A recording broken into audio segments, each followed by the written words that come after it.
In Canto 7 of Paradiso, Dante-pilgrim, or more accurately, the contemporary critic, is faced with a conundrum regarding God's creation of the human body. Intuiting the pilgrim's confusion over the goodness of God's creation and its susceptibility to corruption, Beatrice issues a distinction between what God creates directly, sanza, mezzo, and what he delegates to his angelic intermediaries. While that which God creates directly, that is, the spiritual realm that they're now passing through, is incorruptible, all else, that is, the material realm that they've left behind, is subject to corruption. While the distinction itself is not unusual by 14th century scholastic standards, the same cannot be said of Beatrice's corollary at the canto's end. Quote, "E quinci puoi argomentare ancora vostra resurrezione se tu ripensi come l'umana carne fesse allora che li primi parenti intrambo fensi."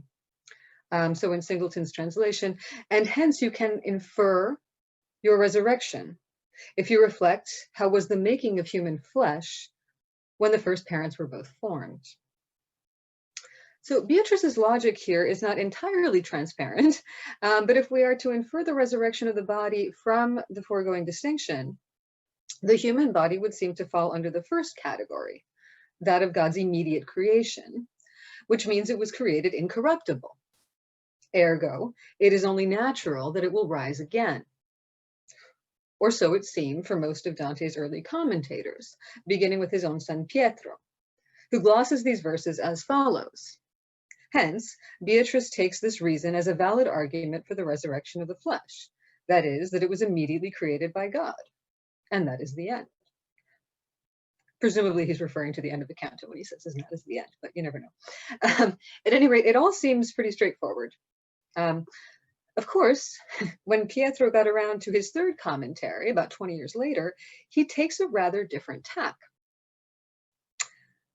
Here's what he has to say. Beatrice, referring to what was said above, that is, how those things created immediately by God are perpetual, argues here that the elements and other things proceeding from them are corruptible and cease to be, and yet are nevertheless from God.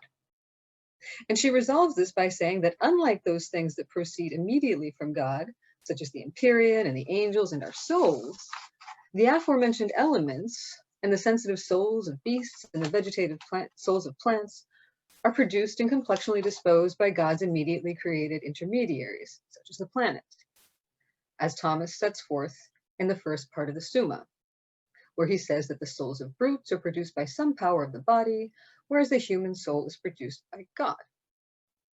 So, what has changed between the first and the third commentary? Well, here, instead of commenting on the verse at hand, which pertains to the human body, Pietro reverts back to Beatrice's earlier remarks on the immediacy of God's creation of the human soul, and hence its immortality, lines 139 to 144. Now, we can only surmise the reasons for Pietro's diversion to the human soul, but it's certainly a safer approach, a more vetted instance of what God creates immediately, as indicated by the appeal to Thomas Aquinas. And interestingly, that ambivalence on Pietro's part is fairly representative of commentaries on this tercet for the next 500 and a half centuries or so. A general inclination to accept Beatrice's corollary at face value, punctuated by just enough backpedaling or evasiveness to indicate that something about this whole immortal body business wasn't entirely kosher. With good reason. At least since Augustine, the Middle Ages' most prolific commentary on the biblical account of man's creation, the general consensus was that we humans were corruptible from the start, capable of immortality, to be sure, had we obeyed God's sole commandment, but only upon future sustenance from the fruit of the tree of life, a supernatural gift that would have preserved the body from corruption. In short, Pace Beatrice, there was nothing natural about our future resurrection. 'Twas a puzzlement for the occasional commentator, but never enough to stir up much of a debate. A turning point came, however, a little over a century ago, when Edward Moore took up the standard view of Beatrice's corollary in a lengthy study on Dante's theory of creation, only to be excoriated within a year by a certain David O'Keefe for his theological naivete. Foremost among Moore's serious errors, according to O'Keefe, was his inference of the body's natural immortality. Despite O'Keefe's best efforts to correct this blunder on his departed colleague's part, the traditional view continued to resurface every now and then for most of the century that followed. That is, until Christian Meuves took up the cause in his magisterial book on Dante's metaphysics. In it, Meuves refers to Beatrice's corollary as, quote, some of the most misunderstood lines in the entire comedy, unquote, echoing O'Keefe's lament for the endurance of this egregious error. It is, quote, highly unlikely that Beatrice is saying something so incoherent, he writes. And if commentators had repeatedly observed a lack of precedent for the traditional reading of Beatrice's corollary, this should come as no surprise, for it was tantamount to heresy. For instance, quote, if the resurrection of the body could be proved or deduced, then Christ's resurrection, the central article of Christian faith, would be perfectly gratuitous, unnecessary, and not an article of faith, end quote. Moreover, Meuves continues, the traditional view is utterly at odds with the general doctrine of creation Beatrice sets forth in Paradiso 29. Evidently, Meuves was more successful than O'Keefe in eradicating this egregious error, as his work is routinely cited in commentaries written in its wake. Hollander offers an illuminating case in point, deferring to Meuves to deem the standard view inherently heretical, and marveling to boot at how we could have gotten it so wrong for so long.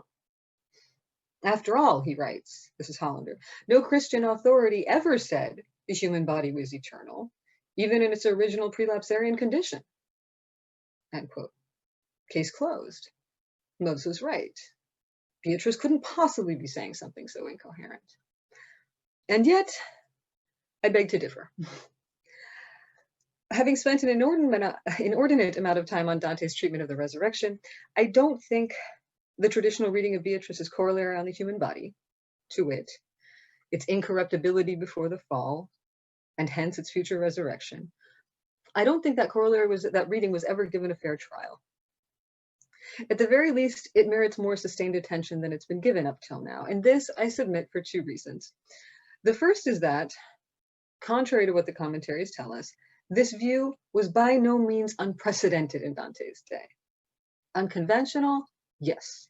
Heretical, for some that too, perhaps, depending on one's definition of heretical, but certainly not unprecedented.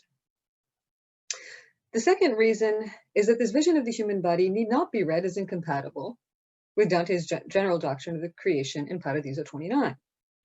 Another canto, whose rather fraught interpretative history has been suppressed by a quite recent scholarly consensus. Another case too quickly closed. All of that said, I have 25 minutes, less than 20 at this point. And this is clearly part of a much bigger project that I'm working on, that I've been working on for some time. So for the purposes of the presentation, I'll be limiting my remarks to the first reason, this question of precedent.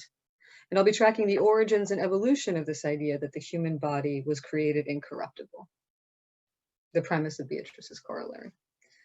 So a bit historical for some tastes, but a necessary prelude to a re-examination of Dante's general doctrine of creation. So without further ado, I referred earlier to Edward Moore's ill-fated study of Dante's doctrine of creation, which both O'Keefe and Meuves assailed for its naive interpretation of Beatrice's corollary. What neither of Moore's critics mention, however, was his inclusion of a prospective source text, Anselm's Cur Deus Homo, Why God Became Man, a work that unquestionably informs the theory of atonement that Beatrice sets forth in this very canto. In the passage of the Cur Deus Homo to which Moore refers, the Magister, it's a dialogue, the Magister has just demonstrated to his pupil Bozo, that, quote, had man never sinned, he never would have died. And then he, the Magister, goes on to say, from this, the future resurrection of the dead is clearly proved. In Latin, unde aperte quandoque futura mortuorum resurrectio probatur. Beatrice's phrasing bears repeating here. E quinci puoi argumentare ancora vostra resurrezione. And hence you further can infer your resurrection. So much for the impropriety of rationalizing the resurrection. So much, too, for Augustine's quite qualified concession to our Edenic immortality, as Anselm makes no mention of our need for further sustenance from the fruit of the tree of life. As far as I know, only 3 commentators since Moore have referred to this prospective source, Falani, Singleton, and Chiavacci Leonardi, the most recent of whom, Chiavacci Leonardi, nevertheless takes care to note this concept's radical departure from tradition. Quote, Dante's argument, which attributes to the body itself, independently of the soul, the quality of immortality, a quality that is temporarily lost as a result of sin, is otherwise unattested in the theological tradition on this subject. Not least of all because even for the soul, immortality was generally regarded as a gift of grace, irreducible to the demands of purely rational demonstration. In other words, end quote. In other words, even if this was what Anselm had in mind, it's still an aberration from which we would do well to disassociate the poet. Which for me at least only begs the question, so what about Anselm? What precipitated this aberration on his part? Was he entirely alone in this assault on theological tradition? Apparently not. In fact, it appears that Anselm was part and parcel of a late medieval renaissance of an idea that harks back to classical antiquity, currently referred to as the double creation of Adam, in which the body was indeed created incorruptible, and hence naturally predisposed to rise again. How far back does this tradition date? Well, far back enough for Paul, St. Paul, to put his own distinctive spin on it when he conceived of Christ as a second Adam. There was the first Adam in whom we fell, and there was the second Adam in whom we are redeemed. He refers to this idea several times in his epistles, but most famously at the end of his first letter to the Corinthians, where he makes use of this distinction to contrast our natural body, sown in corruption, to the spiritual body that awaits us at the resurrection. Quote, mankind began in Adam, who became, as scripture tells us, a living soul. It is fulfilled in Adam, who became a life-giving spirit. Second Adam, obviously referring to Christ. Now, this was, of course, one of St. Paul's greatest gifts to the Christian intellectual tradition, the basis of Irenaeus' powerful theory of recapitulation. And yet the doctrine of the 2 Adams that Paul is riffing on here had nothing to do with Christ, much less the resurrection. It was how Jewish exegetes made sense of the 2 different accounts of man's creation in the book of Genesis. There was the creation of man on day 6, right? Genesis 1, verse 26, where he's made in God's image and likeness. And then there was the creation of man from the slime of the earth, whom God then placed in the Garden of Eden, Genesis 2:7.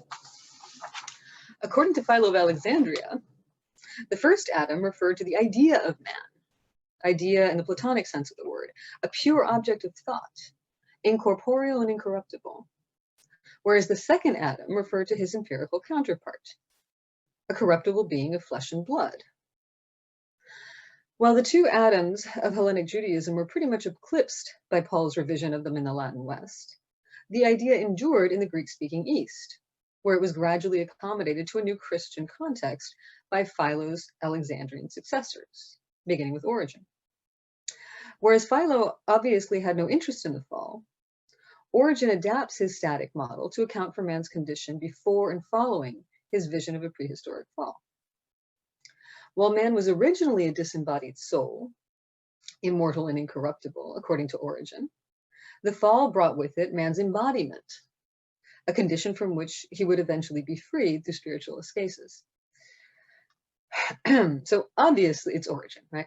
Obviously, this strident dualism of Origen's repackaging wouldn't do for long. the pre-existence of souls was already a no-go. But it wasn't long before Gregory of Nyssa came up with a solution.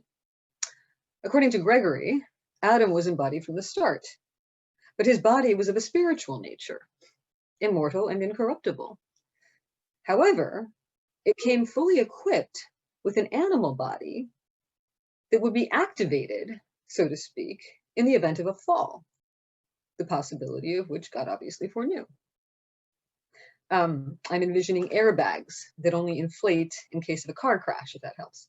Well, there obviously was a fall, and the animal body did inflate, but only as a cumbersome accessory to man's original immortal body, which will ultimately rise again.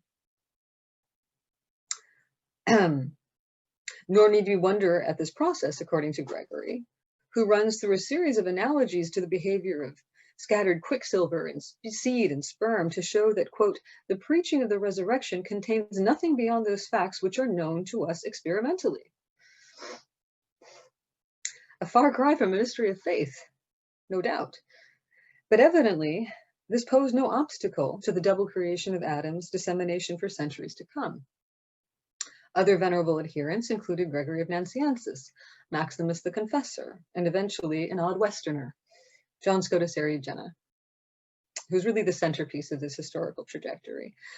For those of you who are familiar with this 9th century Carolingian scholar, it is most likely as the translator of Pseudo-Dionysius's Celestial Hierarchy from Greek to Latin.